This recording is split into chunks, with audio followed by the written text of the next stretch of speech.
Here's President Trump. He is deplaning from Air Force One. He's at Beale Air Force Base in California. He's there to survey fire damage from the raging wildfires. So far, they've killed 75 people, Leland. Who he's with there, you can see Andrew McCarthy, now the incoming House Minority Leader, currently the House Majority Leader there, both the governor of California and the governor-elect of California.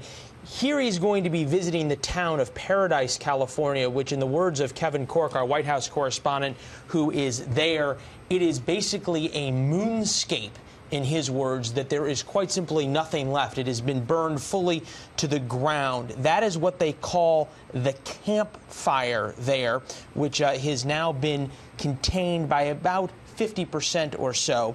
That is the northern fire just north of Sacramento. We saw on the tarmac there, as Air Force One pulled up, the helicopters, both the Black Hawk helicopters and the Ospreys that will take the president and the press pool on a tour. So you understand what's happening here as the president has walked off the plane. There is a press pool traveling with him as well, and we're going to wait and see if the president comes over and makes any remarks to the press as this begins. He had talked to them earlier as he departed. It doesn't look like the president's heading over there. So right now he is headed towards the helicopters for his trip to survey the damage. Countless homes destroyed in these fires. And Jillian, as you pointed out, not only more than 70 people killed, but there are still hundreds of people unaccounted for, as now there are teams going house to house to house.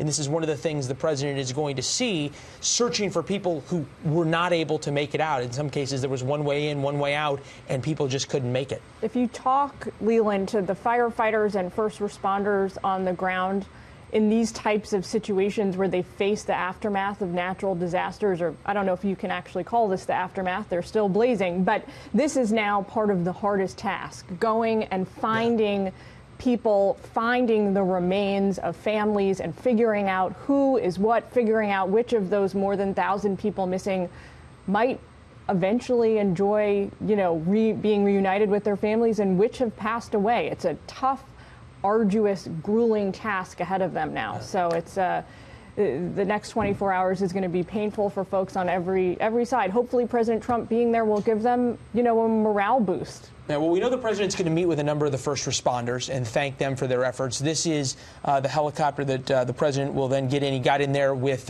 not only the governor of California, the governor-elect of California as well, and then they will head off for their stops to survey the damage.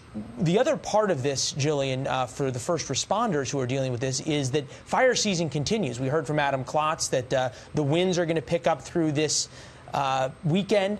Rain is still a few days off. So you have firefighters that are exhausted, that have been working sort of endless shifts in hot, brutal conditions, trying to contain these fires, then with the possibilities of more fires to come, something the president will hear about. And there's a saying that Kevin Corke has, which is that there are times the commander-in-chief becomes the comforter-in-chief, a role that undoubtedly he will play as he meets so many of the people affected here, Jillian. All right, we're going to stay with the president. We'll check back in once he lands in Paradise on the helicopter there.